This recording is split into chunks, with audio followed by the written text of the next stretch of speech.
আসসালামু আলাইকুম ওয়া রাহমাতুল্লাহি ওয়া বারাকাতুহু।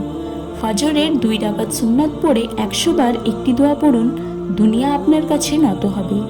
আপনি সবচেয়ে ধনী হবেন ইনশাআল্লাহ।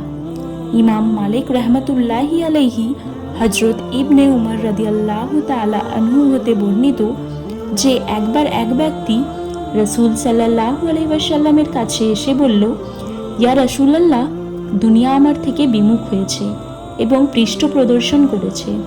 রসুল সাল্লাল্লাহু আলাইহি ওয়াসাল্লাম বললেন, তুমি কি ফেরেশতাদের দোয়া ও আল্লাহর সব সৃষ্টিজীবের তসবিহ পড়ো না, যে তসবির কারণে তাদেরকে রিজিক দেওয়া হয়? শুভে সাদেকের সময় তুমি সেই তসবিহ 100 বার করে পড়বে, তাহলে দেখবে দুনিয়া তোমার কাছে তুচ্ছ হয়ে আসবে। লোকটি চলে গেল এবং এই দোয়াটি পড়তে লাগলো।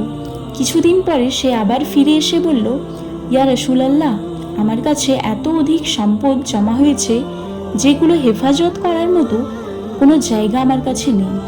এই দোয়াটি হলো, সুবহান আল্লাহি ওয়া বিহামদিহি সুবহান আল্লাহিল আজিম আস্তাগফিরুল্লাহ। আবার বলছি, সুবহান আল্লাহি ওয়া বিহামদিহি সুবহান আল্লাহিল আজিম আস্তাগফিরুল্লাহ। এর অর্থ হলো, আল্লাহ তাআলা সব অসম্পূর্ণতা থেকে পবিত্র এবং সমস্ত প্রশংসা তারই। মহান আল্লাহ পবিত্র, আমি আল্লাহর কাছে ক্ষমা প্রার্থনা করছি।